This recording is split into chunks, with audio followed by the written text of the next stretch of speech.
साक्षात परब्रह्म तस्मै श्री गुरुवे नमः। मेरी आवाज वहां तक आ रही है क्या?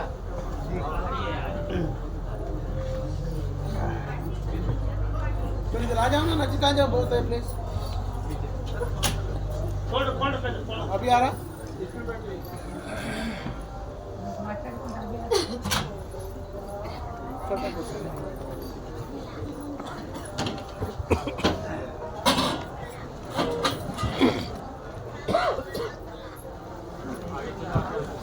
बहुत गैप में बैठ गए। बोला परम पूजनीय सद्गुरुदेव भगवान की जय, पूजनीय माता जी की जय, गुरुदेव की जय, सिद्धाश्रम की जय, सिद्धाश्रम साधक परिवार की जय। बोलो हर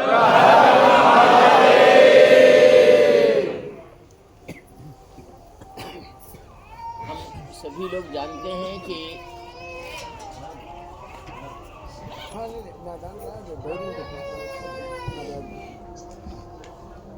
कुंभ का अर्थ होता है कि हम यही जानते हैं कि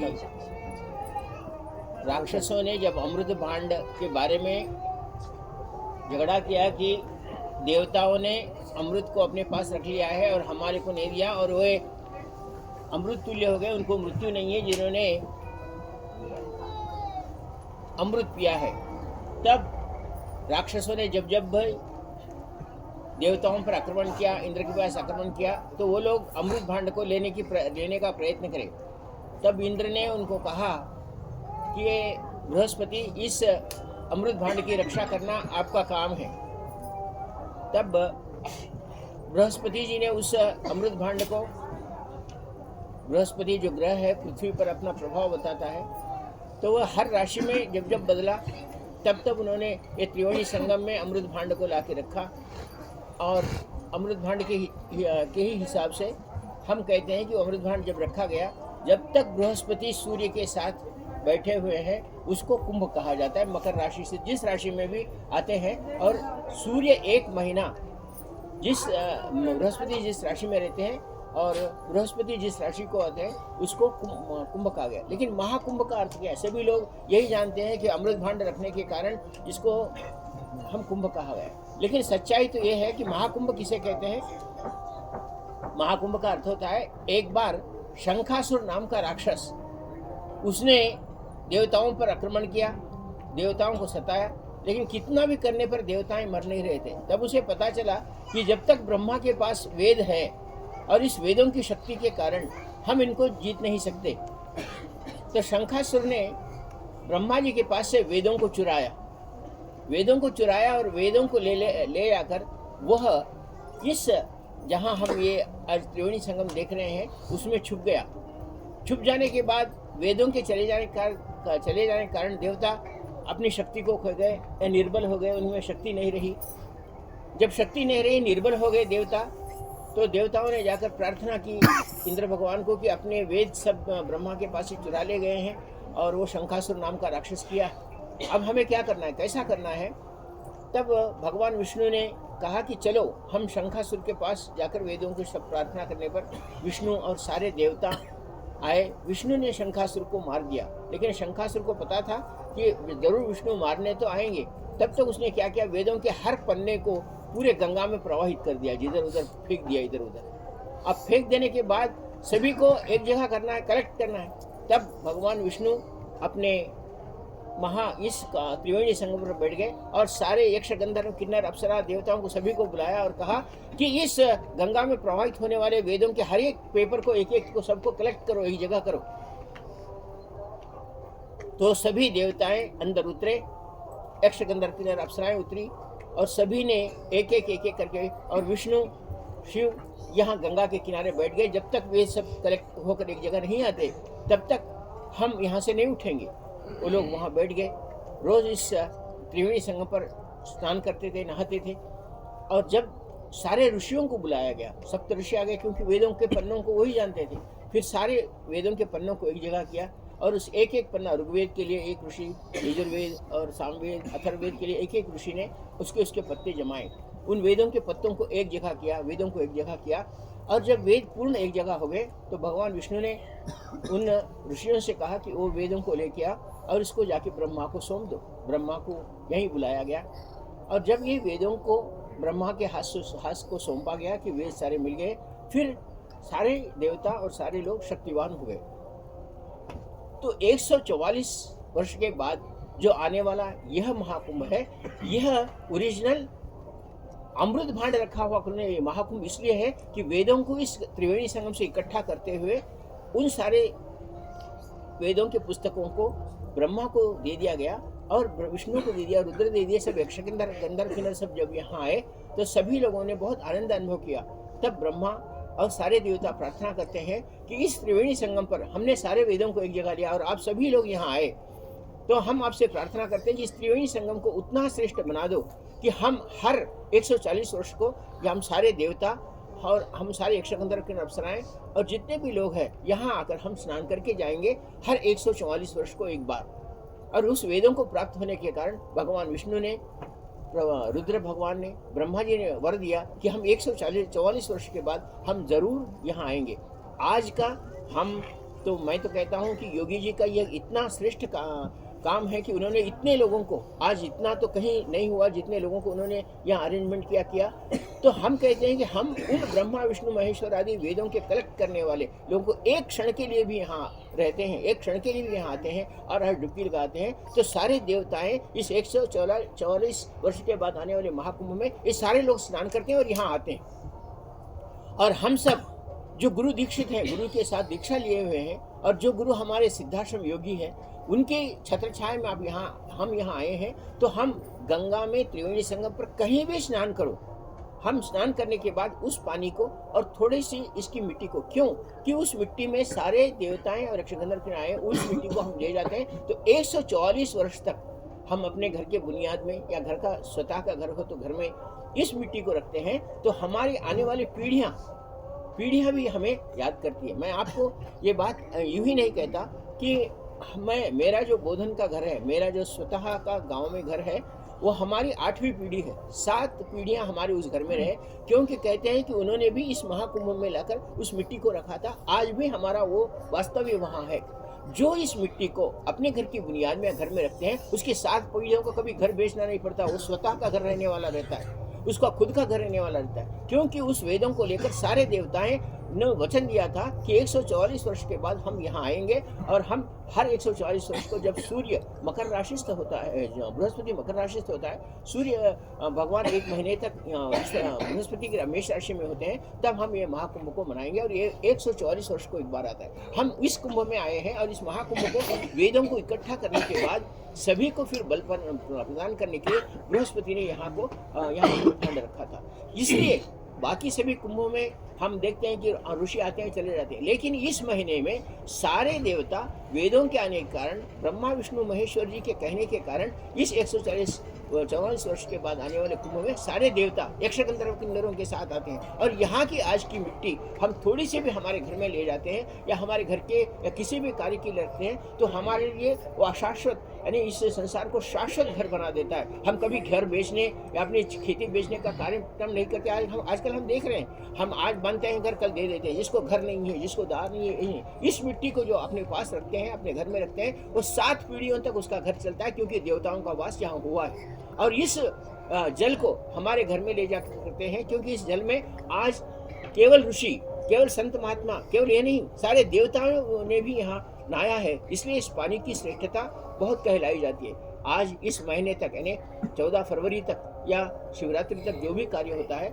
वो इस 14 फरवरी से 1 महीने के कारण सूर्य भगवान मेष राशिस्थ रहने के कारण और बृहस्पति रहने के कारण इस समय में सारे देवता ब्रह्म मुहूर्त में नहाने के लिए आते हैं। हम इस बात को याद रखते हुए एक मिट्टी भर यहाँ की मिट्टी और यहाँ का जल लेकर हम घर जाते हैं, तो अपने घर में रखते हैं और हम किसी देवताओं का स्मरण करते हैं। मैं इसलिए आपको मैं साधक हूँ, मैं जनरली साधारणतः स्नान करके जाने के लिए नहीं, मैं आपको यहाँ की विशेषता बतलाने के लिए। यहाँ हमारे गुरु मंत्र का या हमारे सिद्धाश्रम का आह्वान मंत्र का या यक्षगंधर्व किन्नर अप्सराओं का, हम जिस किसी का भी मंत्र करते हैं वो देवता हम पर किसी न किसी रूप से कृपा करते हैं, ऐसा कहा गया। मैंने इसीलिए 3 मंत्र दिए थे जो आपको यहाँ करना है। और हम सिद्धाश्रम के उन योगियों को जब कभी भी स्पर्श होगा, वे हम जब गंगा के किनारे चलते रहते हैं या पानी में चलते रहते हैं, तो किसी न किसी प्रकार से हम अगर हमारा गुरु मंत्र करते हैं तो हमें स्पर्श करके जाते हैं और हमारे को आने वाले पीढ़ियों के लिए हमारे को देवता तत्व हमें प्रदान करके जाते हैं। इसलिए इस कुंभ में कल हमने संगम पर स्नान किया, आज आप सभी लोग कहीं भी जाओ गंगा में स्नान करके आज आपके घर को जाते समय एक मुट्ठी भर मिट्टी और अपना गंगा जल अपने साथ लेकर घर को जाओ और उस मिट्टी को जहाँ तुम्हारा खेत आदि है, जहाँ तुम्हारा स्वयं का प्रॉपर्टी है, उसमें थोड़ा बुनियाद में डाल के रखो। आपके 7 पीढ़ियों तक कभी घर तुम्हारा बेचा नहीं जाएगा और 7 पीढ़ियों तक तुम्हारा खेत तुम्हारे लिए, तुम्हारी प्रॉपर्टी, तुम्हारा धन धान्य स्थिर रहेगा। इस स्थिरता के लिए क्योंकि देवताओं ने यहाँ वास करके आज 14 फरवरी तक वो रहेंगे। ब्रह्म मुहूर्त में जो जाकर गंगा के किनारे बैठता है और देखता है तो उन्हें उनका दर्शन तो होता ही है। आज हम हर एक का समय है। ब्रह्म मुहूर्त में ब्रह्मा जी स्नान करते हैं, उसके बाद भगवान विष्णु, उसके बाद रुद्र, उनके गणों के साथ स्नान करते हैं। इसके बाद आते हैं यक्षगंधर्व किन्नर अप्सराएं। इस प्रकार रात के 12 बजे तक इन सारे गणों का स्नान आदि होते रहता है इस त्रिवेणी संगम पर, इस प्रयागराज के संगम पर। तो हम किसी भी समय जाएं और कोई भी गंगा में कहीं भी स्नान करें, हम उन देवताओं का, उस दिव्य शक्तियों का अपने पे आभास करते हैं। इसलिए वेदों की रक्षा करने के कारण यह सभी देवता आए थे। मामूली कुंभ में नहीं आते, लेकिन महाकुंभ में ये सब लोग आते हैं क्योंकि वचन दिया हुआ है, ब्रह्मा विष्णु महेश्वर जी को वचन दिया हुआ है कि हम इस महाकुंभ में आएंगे। आप सभी से यही कहता हूँ कि आपको गुरु मंत्र आता है तो गुरु मंत्र, आपको जो भी मंत्र आता है, जिस देवता की शक्ति का आह्वान करके चाहते हैं कि हमें वो प्रत्यक्ष हो, आप एक बार करके देखो। यहाँ आपका हर एक मंत्र किसी न किसी रूप से उस देवता के कारण स्पर्श होकर आप उसको अनुभव। भाग्यवान ही वो लोग होते हैं जो इस महाकुंभ में आकर स्नान करते हैं, यहाँ की मिट्टी लेते हैं। तो वेदों की रक्षा के कारण इस कुंभ को महाकुंभ कहा गया है। उसके बाद अमृत, मामूली कुंभों में केवल अमृत भांड रखकर अमृत भांड ले गए हैं, इसलिए वो कुंभ कहलाया जाता है। महाकुंभ वेदों की रक्षा के कारण सारे देवता वचन दिए हैं कि हम यहाँ आके जाते हैं, और उस वचन के कारण हम हर जगह भी कोई ना कोई दिव्य शक्ति को हमारे साथ देखते हैं। हम किसी भी छोटे से मंत्र को भी अपने को जो आता है, केवल ओम नमः शिवाय क्यों न हो, ओम नमो भगवते वासुदेवाय क्यों न हो, ओम नमो परब्रह्मणे नमः क्यों न हो, गुरु मंत्र क्यों न हो, करते हैं। गुरु मंत्र जो करने वाले हैं, क्योंकि हमारे योगी सिद्धाश्रम योगी है, सिद्धाश्रम के योगियों का स्पर्श हमें होता ही है, ये गारंटी है। आप अगर निश्चल मन से गुरु मंत्र जब करते हुए पानी में डुबकी लगाते हैं और यहाँ के रेती में जहाँ तक आप चलते रहते हैं, आप समझ रहे हैं मैं पंडाल में सोया हुआ हूँ, तो वो लोग गुरु मंत्र करने वालों को किसी भी तरह अपना स्पर्श देकर जाते हैं। और अब हम आने वाले पीढ़ियों के लिए आप याद रखो, आज जो आप आए हुए हैं ये तुम्हारी आने वाली पीढ़ी तुम्हें याद रखेंगी। यह पुण्य तुम्हें आज नहीं, तुम्हारे आने वाली पीढ़ियों को भी काम करेगा। मैंने जैसा अभी बताया आपको कि मेरे घर का 300 साल तक घर था, मैंने उस घर गिरा के फिर वहाँ घर बांधा है। तो वो पीढ़ियों में जो ने महाकुंभ, हमारे वैसे कहते हैं हमारे घर वालों ने 3 महाकुंभ देखे हैं, जिसमें ये मैं तीसरा महाकुंभ मैं देख रहा हूँ।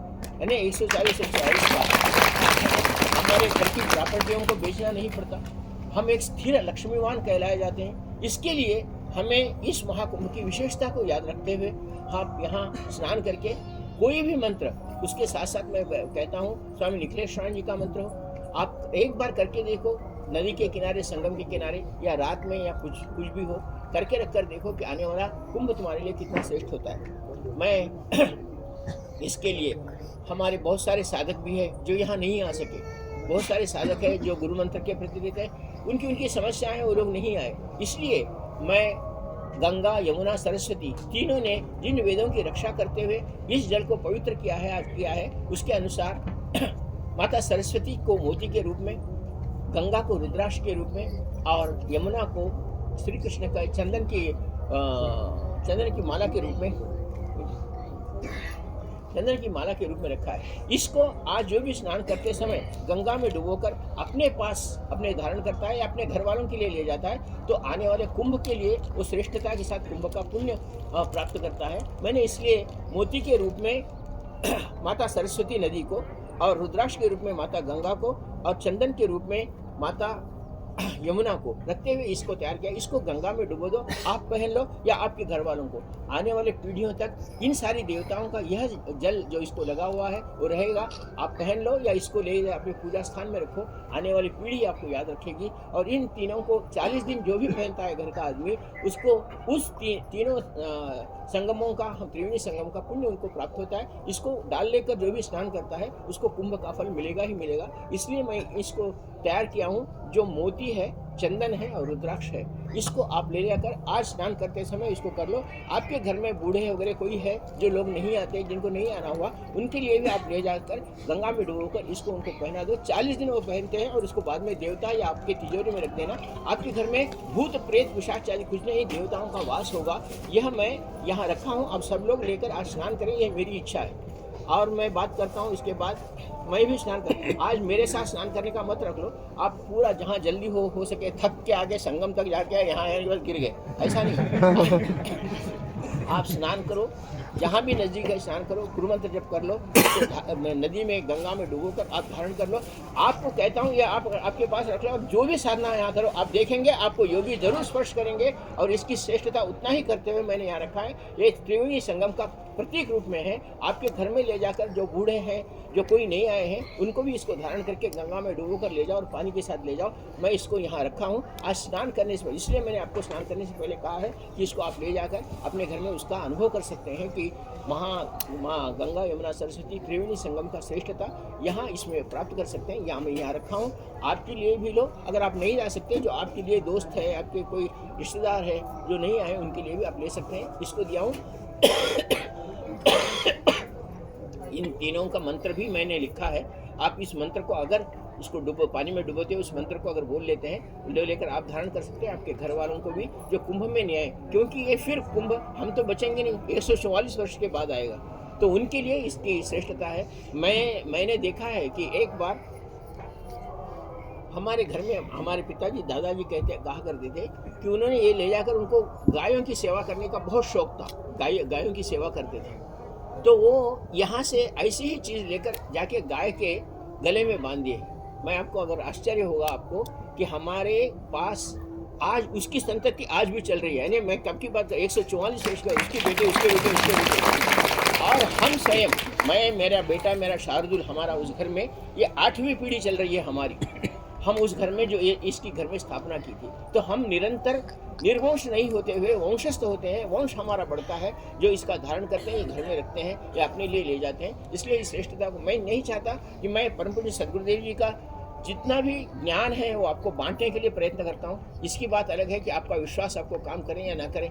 लोग थोड़े विश्वास से रहते हैं, थोड़ा ऐसा कुछ हो सकता है, ये आपकी इच्छा है। मैं साधना के मार्ग पर गुरुजी ने जो दिया है, गुरुजी ने जो कहा है, उस बात को कहते हुए आपको कह रहा हूँ कि ये आपके, मेरा उदाहरण स्वयं मैं इसलिए बार बार दे रहा हूँ कि मैं 8वीं पीढ़ी चल रही है हमारे घर में, और मैंने कभी हमारे घर से हम हटे नहीं। 300 वर्षों से हमारा घर वहाँ, आज भी मेरा घर मैं वहीं बंधा हूँ जो गिरा कर।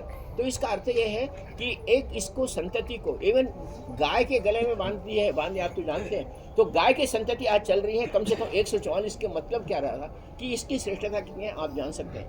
यह मैं गुरुजी के शिष्य आप सब होने के कारण मैं चाहता हूं कि ये आप रखें, और आपके घर में आने वाले पीढ़ियों के लिए भी ये आपके घर में अगर स्थापन करते हैं तो आपकी पीढ़ी आपको बिना वंश के नहीं, वंश के साथ आप इस पीढ़ी को चलाएंगे। ऐसी आशा रखता हुआ इसको देता हूँ। इसको ले जाना, गंगा में डुबोना, मंत्र दिया हूँ यमुना, गंगा यमुना सरस्वती का मंत्र, उस मंत्र को बोलते देना और इसको धारण करना। या अपने घर में कोई नहीं आए हैं तो उनके लिए, या आपके प्रिय दोस्त वगैरह कोई है, उनके लिए भी इसको ले जा सकते हैं।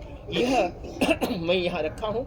आप आपके साथ ये स्नान करें और इसका फल अनुभव करें कि मैं चाहता हूँ कि आप कभी भी प्रॉपर्टी लेस ना हो और संतान बिना वंश के ना हो। आपका वंश याद रखें। फिर मैं कभी जन्म आकर दे दूंगा, परम स्वामी निखिलेश्वर जन्म आके लेंगे 144 वर्ष के बाद।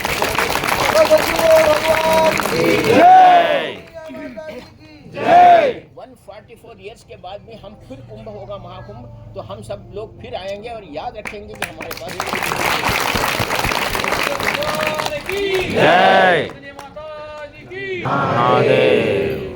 आपको इन सभी चीज़ों को देकर आप अपना गंगा स्नान को जाएंगे और इसको आप धारण करेंगे। फिर आप खाना खाने के बाद मैं फिर एक बार मिलूंगा आपको, और इसके साथ साथ मैं मैहर जो गया था, मैहर यानी सरस्वती मंदिर शारदा माता कहलाई जाती है, उसकी विशेषता भी मैंने बतलाई। ये शारदा माता की स्थापना इसलिए हुई थी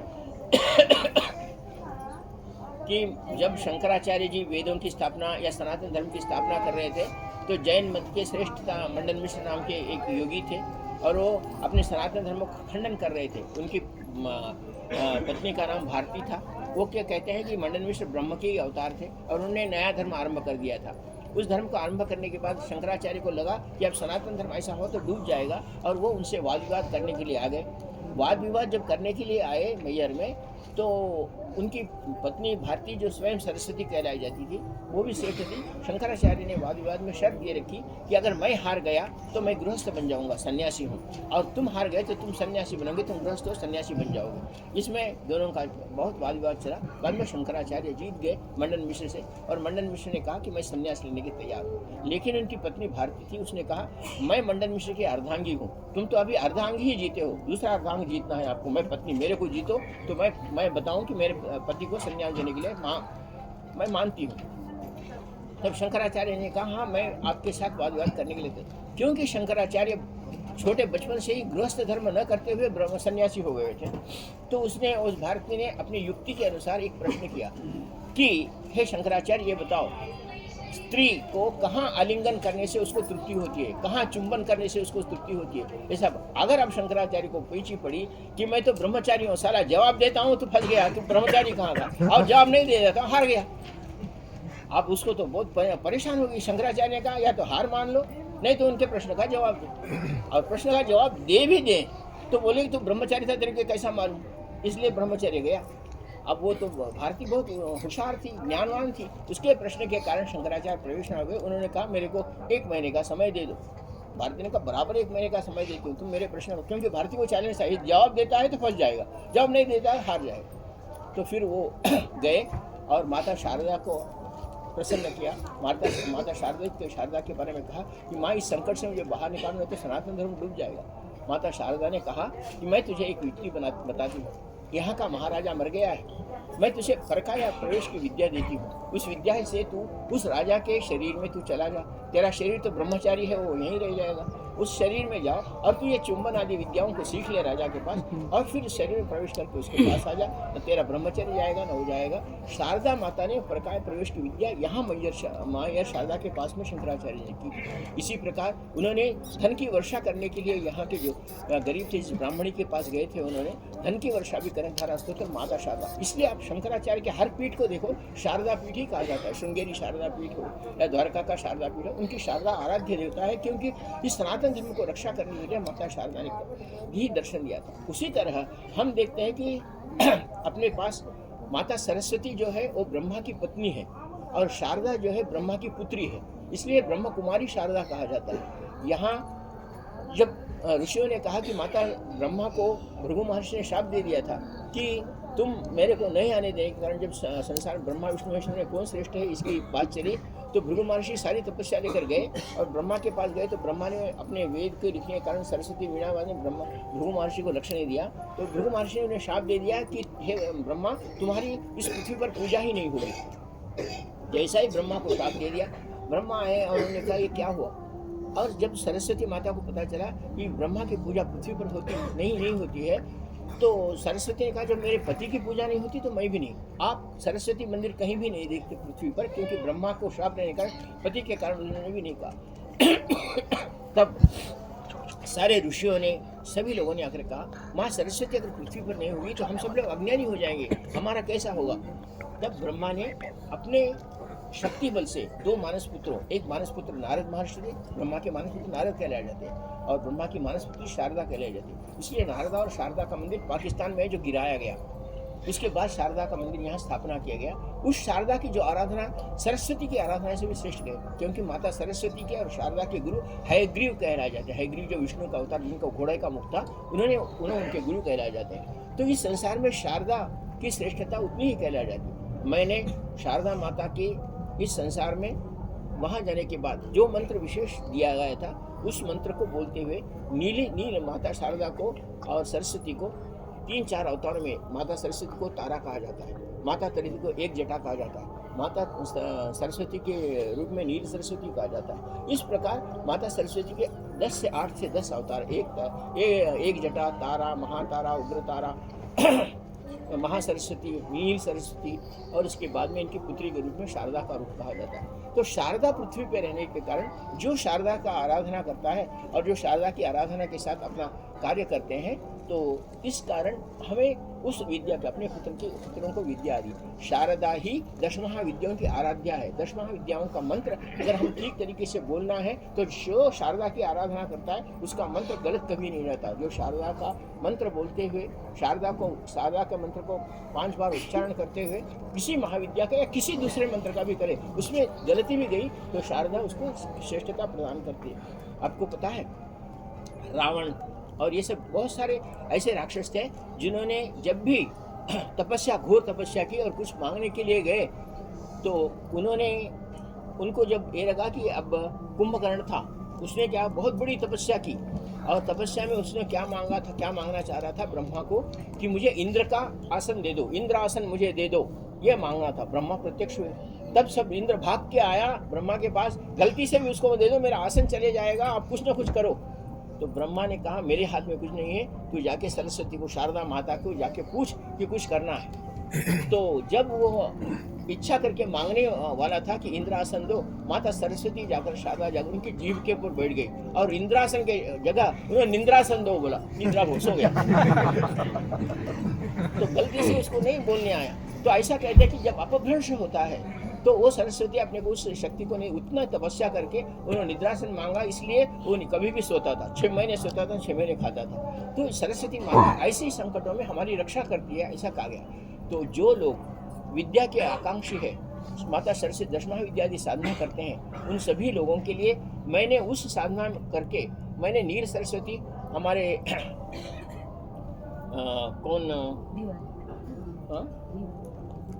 हमारे दीवान जी नील सरस्वती के फूल लाए थे, उसी फूलों से मैंने वो साधना की है। और आज वो नील के फूल आपके घर में उस शारदा विद्या के लिए उसके फूल को अपने पास जो रख लेता है और उसकी साधना करता है, वो अपने घर में रख देता है, उस घर में विद्या की, शारदा की स्थापना होती है।